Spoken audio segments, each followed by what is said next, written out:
দার্জিলিং ও কলিকাতায় 1898 খ্রিস্টাব্দের জানুয়ারির শেষে স্বামীজির আহ্বানে মিস মার্গারেট নোবেল প্রথম ভারতে আগমন করেন। এন্টালি অঞ্চলে একটি বাটিতে স্বামীজির অন্যতম পাশ্চাত্য শিষ্যা মিস মুলারের সহিত তিনি তখন অবস্থান করিতেছিলেন। নীলাম্বর মুখার্জির বাগানের মঠে স্বামীজি এই সময় একদিন অখণ্ডানন্দকে বলেন, মিস নোবেল ছোট ছোট ছেলে মেয়েদের শিক্ষয়িত্রী, তার সঙ্গে আলাপ করে কিন্ডারগার্টেন শিক্ষা পদ্ধতি শিখে নিতে হবে। যা, একদিন তার সঙ্গে দেখা করে আয়। স্বামীজির আদেশে অখণ্ডানন্দ একদিন এন্টালিতে পাশ্চাত্য মহিলাদের সঙ্গে দেখা করিতে গিয়া পরিচারিকা মিস বেইলের মুখে শুনিলেন, তাহারা বেড়াইতে বাহির হইয়াছেন, একটু পরেই ফিরিবেন। এই অবসরে মিস বেল বর্ণাশ্রম ধর্মের কথা তুলিয়া তাহার সহিত আলাপ করিতে লাগিলেন। একটু আলাপেই মহিলার বুদ্ধিমত্তা, অনুসন্ধিৎসা ও ভারতীয় কৃষ্টির প্রতি শ্রদ্ধার পরিচয় পাইয়া অখণ্ডানন্দ মুগ্ধ হইলেন। সঙ্গে সঙ্গে অশিক্ষার অন্ধকারে আচ্ছন্ন অথচ অশেষ গুণসম্পন্না ভারতীয় নারীর অনগ্রসর অবস্থার কথা চিন্তা করিয়া ব্যথিত হইলেন। একটু পরেই মিস নোবেল ও মিস মুলার ফিরিয়া আসিলেন। মিস মুলারের মাথার টুপিটি গৈরিক রঙের ছিল, অবশ্য সিল্কের। মিস নোবেলের পোশাক খাঁটি মেমদের মতোই। গৈরিক উষ্ণী সুমণ্ডিত ও আলখাল্লা পরিহিত সমুন্নত শির এক সন্ন্যাসীকে উপবিষ্ট দেখিয়া দূর হইতে মিস মুলারের মনে হইল বুঝি স্বামীজি আসিয়াছেন। মিস বেইল অখণ্ডানন্দের নাম বলিবা মাত্র মিস নোবেল সোৎসাহে বলিয়া উঠিলেন, ওহ, ফমান স্বামী, ফমান স্বামী, we talked of you, we preached about you in England. কিছুক্ষণ পরে তাহাদের সহিত আলাপ করিয়া সেদিনের মতো স্বামী অখণ্ডানন্দ মঠে ফিরিয়া আসিলেন। মার্চের শেষ দিকে স্বামীজি মার্গারেট নোবেলকে ত্যাগব্রতে দীক্ষিত করিয়া নিবেদিতা নামে ভূষিত করেন।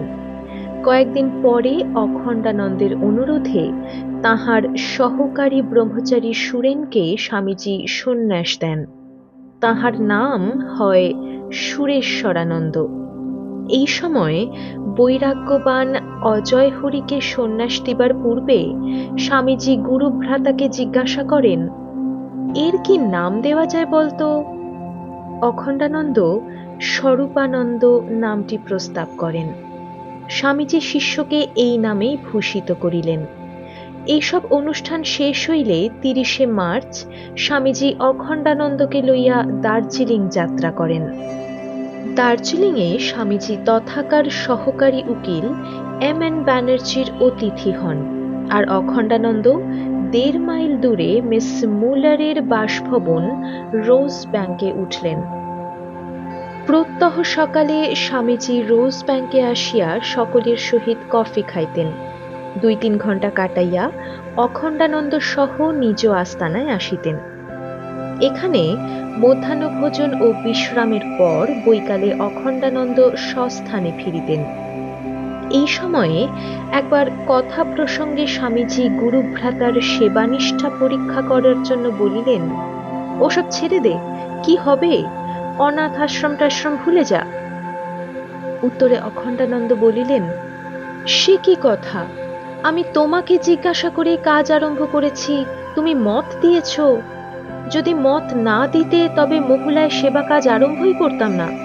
ঠিক করেছিলাম আবার বেরিয়ে পড়ব, ভারত ছেড়ে এবার মধ্য এশিয়ার পথে।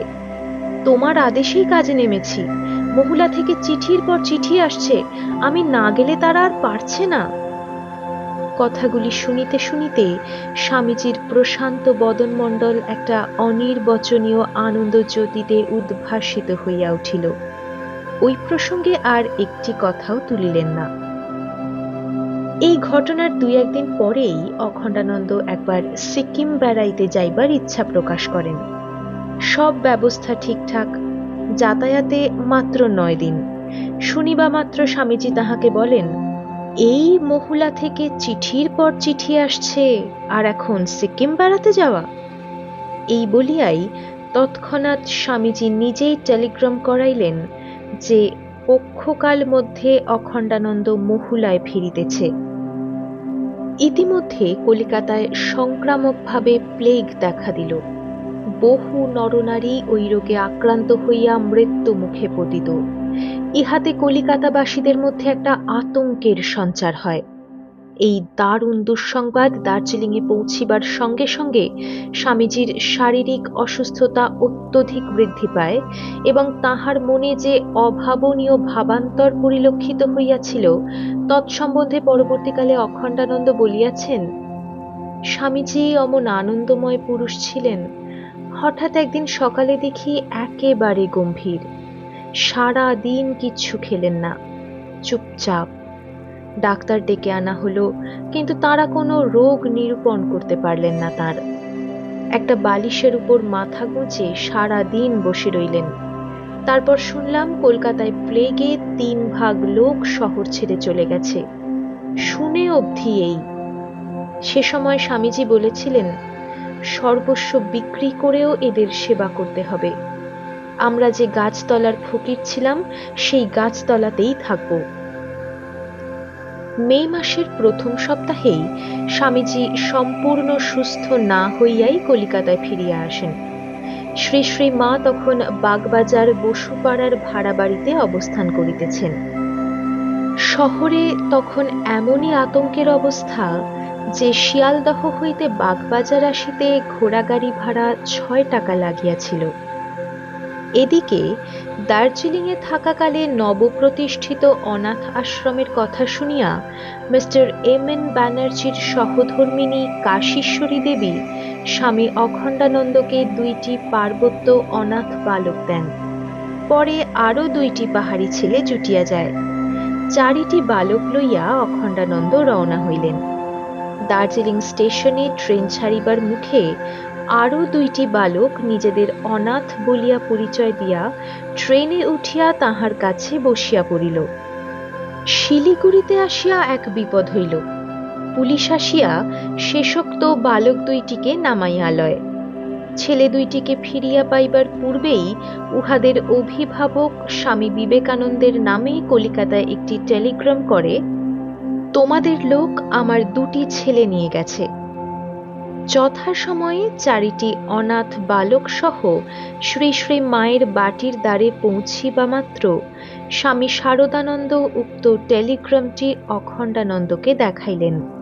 তিনি তখনই স্বামীজির সহিত সাক্ষাৎ করিয়া প্রকৃত ব্যাপার বুঝাইয়া দিলে স্বামীজি বলিলেন, যখন কোথাও যাবি আশ্রম সংক্রান্ত কাগজপত্র সঙ্গে রাখবি, তা দেখে সরকার ও জনসাধারণ প্রকৃত পরিচয় জানতে পারবে। 2-1 দিন পরে অখণ্ডানন্দ বেলা 10:30টার সময় বলরামবাবুর বাটি হইতে স্নানার্থ বাহির হইয়া দেখিলেন যে ওই পাড়ার সকলে অফিসে না গিয়া রাস্তা হইতেই গৃহে ফিরিতেছে। আরও শুনিলেন গুন্ডার দল মাঝপথে ট্রাম আটক করিয়াছে, আর একটু অগ্রসর হইলেই খুন জখম হইবে। কলিকাতার আবহাওয়ায় সর্বত্র এইরূপ একটা মহা আতঙ্কের ভাব ছড়াইয়া পড়িয়াছে।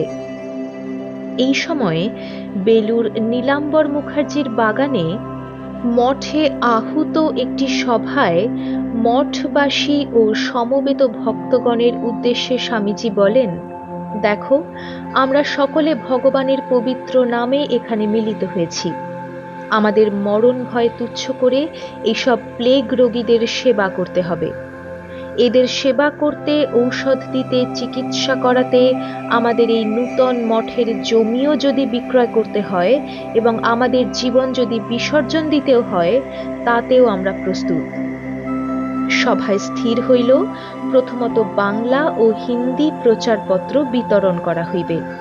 স্বামীজির আদেশে অখণ্ডানন্দ বাংলা প্রচারপত্রের হিন্দি অনুবাদ তখনই করিয়া ফেলিলেন। হ্যান্ডবিলে লেখা ছিল, মা ভৈ মা ভৈ মা ভৈ, জয় জগদম্বা জয় জগদম্বা। এতদ্বারা সর্বসাধারণকে জ্ঞাত করা যাইতেছে, প্লেগ আক্রান্ত রোগীদের সেবার জন্য আমরা বেলুড় মঠের কতিপয় সন্ন্যাসী ক্যাম্প বা অস্থায়ী হাসপাতাল খুলিয়াছি। উহাতে রোগীগণের নিজ নিজ ধর্মভাব রক্ষা করিয়া সেবার সুবন্দোবস্ত করা হইয়াছে।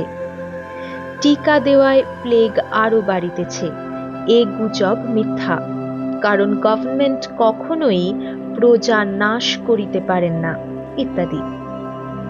গভর্নমেন্ট প্লেগের টিকা দিয়া সকলকে মারিয়া ফেলিতেছে, এই ভ্রান্ত ধারণার বশবর্তী হইয়া অশিক্ষিত হিন্দু মুসলমান জনসাধারণ দলবদ্ধ হইয়া সরকারের বিরুদ্ধে প্রচার করিয়া বেড়াইতেছিল। সাধারণের এই অজ্ঞতা দূর করিয়া মনে সাহস দিবার জন্য অখণ্ডানন্দ হিন্দি ও বাংলা প্রচারপত্র ছাপাইয়া বিতরণের ভার গ্রহণ করেন। এই সময়ে কলিকাতার পথে যাতায়াত করা বিপজ্জনক হইয়া উঠিয়াছিল। অখণ্ডানন্দ বেলুড় হইতে রওনা হইয়া বড়বাজারের একটি প্রেসে হ্যান্ডবিল ছাপাইতে দিলেন। কয়েক হাজার মুদ্রিত প্রচারপত্রের বড় একটা বান্ডেল লইয়া ছাপাখানা হইতে হ্যারিসন রোডে নামিবা মাত্র চারিদিক হইতে অসম্ভব লোকের ভিড় অখণ্ডানন্দকে এমনভাবে চাপিয়া ধরিল যে তাহার প্রাণ ওষ্ঠাগত হইল। অতি কষ্টে কোনো রকমে এক এক তারা হ্যান্ডবিল এক এক দোকানের দিকে ফেলিয়া দিতে লাগিলেন। ইহাতে লোকে সাময়িকভাবে সেই দিকে ছুটিল। এইরূপে অল্প অগ্রসর হইতে না হইতেই সেই উদ্দাম জনস্রোত আবার প্রবল বেগে তাহার দিকে ধাবিত হইল। তিনি ক্রমাগত তারা তারা বিজ্ঞাপন ছুড়িয়া ফেলিতে ফেলিতে কোনো রকমে স্ট্র্যান্ড রোডে ট্যাঁকশালের কাছে পৌঁছিলেন। এখানে আসিয়া ভিড়ের হাত হইতে পরিত্রাণ পাইয়া এক ভক্তের গৃহে কিছুক্ষণ বিশ্রামের জন্য আশ্রয় লইলেন। পরে ট্যাঁকশালের নিচে বসিয়া সমস্ত দিন বিজ্ঞাপন বিলি করিলেন। দ্বিতীয় দিনেই এই স্থানে বসিয়া দ্বিপ্রহর 1.5 ঘটিকা পর্যন্ত বিতরণের পর যেমন ভক্তগৃহের দ্বিতলে উঠিলেন, অমনি 4-5 জন লোক দ্রুত বেগে আসিয়া তাহাকে ঘিরিয়া ফেলিল ও বলিতে লাগিল, আপনি কে? কেন গভর্নমেন্টের এই অন্যায় কাজে সহায়তা করছেন? ইত্যাদি। তিনি বুঝাইয়া বলিতে যাইবেন, এমন সময় ভক্তটি আসিয়া বলিল, স্বামীজি, আপনি বৃথা চেষ্টা করবেন না, এরা বুঝবে না। আপনি হ্যান্ডবিলগুলি আমায় দিন আর আপনি ভিতরে চলে যান, নতুবা এদের হাতে আপনার জীবন বিপন্ন।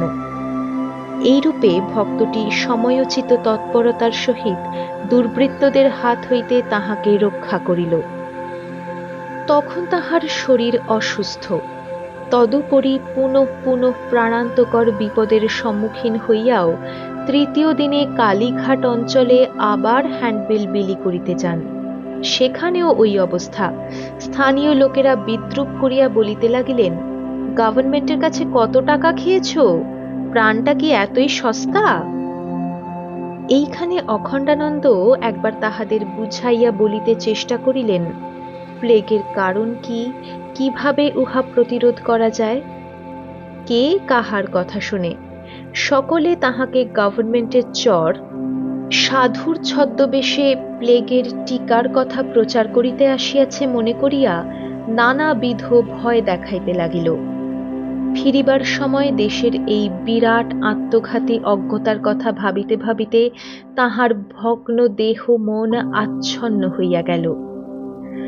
মঠের সন্ন্যাসীগণের, বিশেষত নিবেদিতা ও স্বামী সদানন্দের প্রাণপণ যত্নে ও অক্লান্ত পরিশ্রমে অস্থায়ী হাসপাতালগুলিতে বহু রোগীকে সেবা শুশ্রূষা পাইতে দেখিয়া অনেক যুবক স্বেচ্ছাসেবক রূপে শহর পরিষ্কার করিতে থাকে এবং সেবা কার্য সাফল্যমণ্ডিত করে।